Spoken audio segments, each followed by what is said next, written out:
城及其周围的地域，叫做邦畿。第三个字呢是纪，这个第九章纪一纪啊，纪一纪，纪呢就是编辑的纪，是继续合句和合的意思。这个纪啊本身是指那个马折成一箩搓成线，这个纪啊的原意是这个。还有一个字呢，第四是息，积习尽致，也是第九章的木木文王，于积习尽止。这个息呢，康熙的熙啊，这个熙是光明、光大、晒干、和乐的意思，是吧？这是第10章，你们那里书呢就没有我这没有章，是吧？你看我别的书呢都加了个题目的，是没有章节，没有章节，第9章是吧？我这个就很好看，很好找，是吧？第10章是玉，大家看一眼上面玉，这个要读玉，玉石的玉，是吧？水边望去的地方，什么叫做玉啊？结果我们很多老师带学生读澳大利亚的澳啊，启澳这个地方要读韵，所以要读韵律学、文字学、韵律学，是吧？水边望去的地方叫韵。第6个字县，第一个要读县，西安县，威武、威严、广大、宽广、博大的意思，大家现在不要写，反正这个发给大家的是吧？考给大家都有。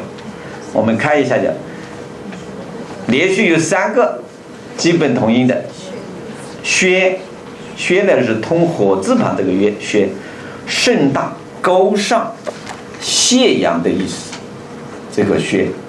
第3个轩是遗忘、忘记的意思。第11章有一个呜呼，我们不能读个玉玺啊，不能读玉玺，是呜呼，是一个叹词，相当于现在汉语里面的哎呀的意思，是吧？呜呼，你不能读玉玺，是吧？这个一定要懂韵律学了。第10个字谐句之道，谐句之道是谐是衡量、量度、规范的意思啊，这个谐啊，这个多了一个谐啊，这个锯呢是制作方形物件的工具，锯呢拿起来量嘛，量东西，规矩就是来量方形的一个工具嘛，量物件的工具嘛啊。第11个字呢是吃一赤，不异语、不直视、淡的意思啊，27章。第12个字呢就是冒记是嫉妒的意思，嫉妒啊，你冒记人就是嫉妒人啊，嫉妒人。13个字呢就是挥笔，是使把的意思，好，这10几个字，最难理解的几句话啊，我认为你把这几句话了解了，大学你就都懂了，都可以讲了，是吧？我就认为这几句话大家很难解释的，争论比较大的。第一句是大学之道，大学怎么解？现在全国大概有10几种观点，最多的观点认为大学呀就是古代的现在的大学，我认为这个观点绝对不对。过去呀还在春秋战国末期、战国中期，那么还没有明确哪个办了大学，是吧？这个孔子那个时候还只是私塾的开山鼻祖，还没有中学、大学都还没有，怎么是作为大学现在的大学来解释呢？他认为现在办大学的宗旨就是三点，我不赞成这个观点，还有很多很多观点。我赞成呢，怎么解释呢？就是修身治国、齐家治国的大学问。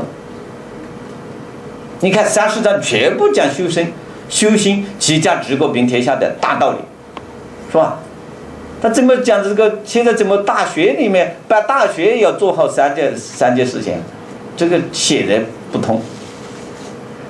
第二个呢，有一个争论最大的，就是大学的在亲民，在明德，大家基本上没争论。在亲民，因为是朱熹，你看在中国历史上理学的集大成者，是吧？那么朱熹解释这个亲民的亲呀，他翻译成为新旧的新，着心民，在于着心民。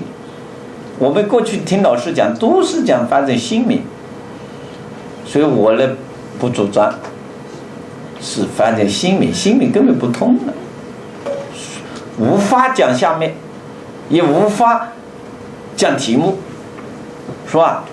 与本意啊，我认为不合。所以我的理解是这样的：大学之道就是修身治国大学问，道规律、原则、要求、领导，都有这么种说法。道理、道路、规律、原则，在古代的道还有一个字，领导的意思。领导的，在这里我认为是总原则、总要求的意思，是吧？所以我把它翻译呢是修身治国大学问的总原则、总要求，就是3条。实际呢，我通俗的讲，我讲大学是什么？就是政治讲怎么做官，怎么做人，就主要讲这两点。做人怎么管理家庭，也是做人的道理。这个内容嘛，是吧？那么在于3条，在于第一个明是动词，弘扬的意思，发扬的意思，啊，明德，发扬。第二个明是名词，是吧？是名词。那么在于弘扬光辉的品德，在于亲爱平民百姓。我们做官的修身治国啊的目的啊，你就是要弘扬光辉品德，在于亲爱平民百姓，在于使管理达到最高境界，使我们的各项工作达到最高境界都可以啊。在于管理可以不要也可以，在于达到最高境界。我看我们修身也好，做官也好，就是这3条：弘扬光辉品德，亲近人民大众，在于使各项工作，使自己管理工作各项工作达到至善，至是最高嘛。善是好嘛，最好就达到最好的水平，也可以这么翻译，使我们的各项工作达到最好的水平，最高的水平。至是高嘛，是吧？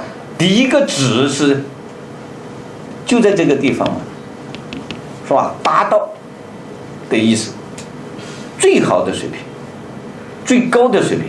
所以很多企业把这个至善作为企业的目标，就是最好的水平，最好的效果，最好的效益，是吧？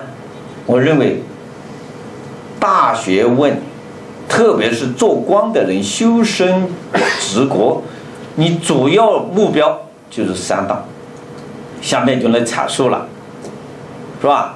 知之而后有定，定而后能静，静而后能安，安而后能虑，虑而后能得，是吧？后面就要阐述怎么来做到弘扬光辉品德，怎么做到亲民，怎么做到治国，一章一章来阐述。最后阐述，你看最后30章生财有大道，专门讲怎么管理财富，怎么管理财富啊，是吧？这是第一句话。第二句话呢，很难解释的，这一句很难解释。其本乱而末之者，否矣。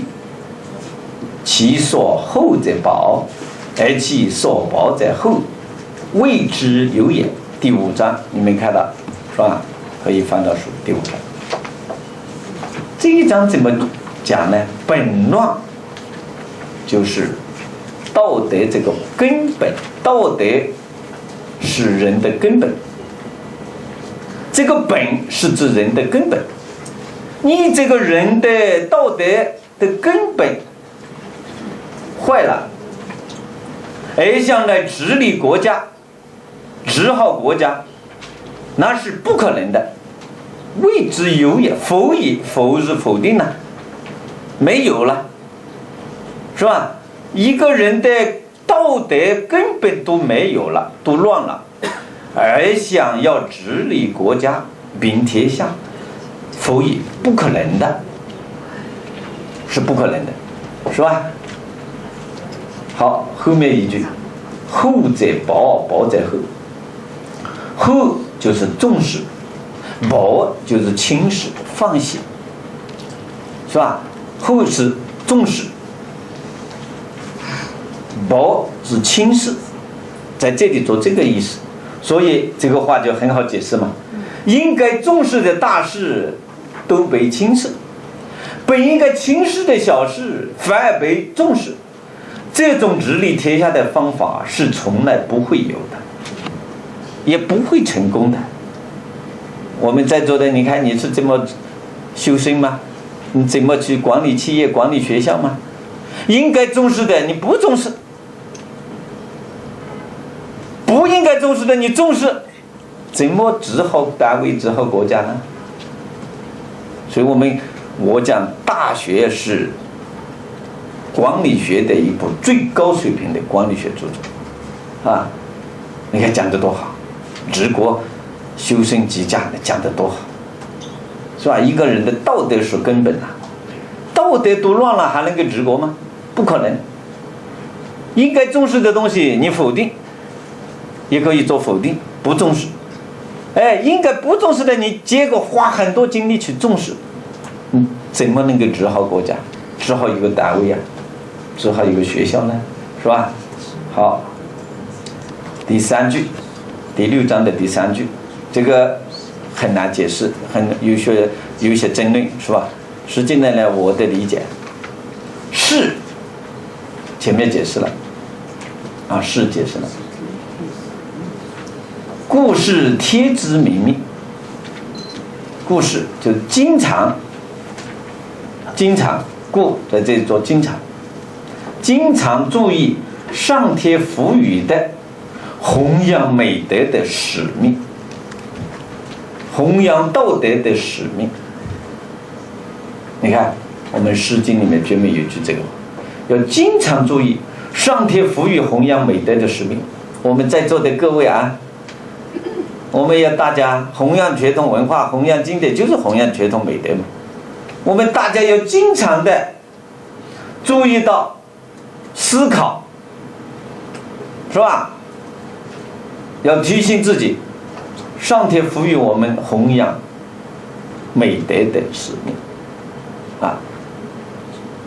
第4句话啊，叫做穆穆文王于鸡兮尽之，于鸡兮尽之，鸡兮。第9章，穆穆文王大家都知道，指的周文王。仪表穆穆是仪表堂堂端庄，叫仪表堂堂，光丈恭洁，叫做穆穆，是吧？仪表堂堂也可以，我把它写在一起，更加强调仪表堂堂、端庄恭洁、谦恭的周文王，他光明的美德啊，鸡兮是光明嘛，是吧？博大嘛，鸡兮是博大光明嘛，是吧？他光明的美德啊，尽之，人们无不崇敬啊。周文王，你看，在《论语》里面，孔子怎么评价周文王？周文王是大圣人呐！啊，伏羲做八卦，他把他推算在64卦。而且周文王治理国家有一套完整的思想，礼，周文王在这里达到最高水平，是吧？孔子讲的服礼，就是要恢复到周朝的礼。周朝的礼是谁创造的？周文王。周文王是吧？你看，所以来赞扬周文王啊，仪表堂堂、端庄谦恭的周文王，他光明的美德啊，人人无不崇敬，是吧？第5句话叫做瞻彼其乐，律祖一一。我在讲课的时候，学生啊，就这句话很难理解。我在全国各地讲大学啊，大家认为这一句话很难，实际来呢很简单，你把几个字一疏通啊，叫非常简单，是吧？瞻，高瞻远瞩嘛，远望嘛，是吧？瞻嘛，前瞻性就是你要前面看的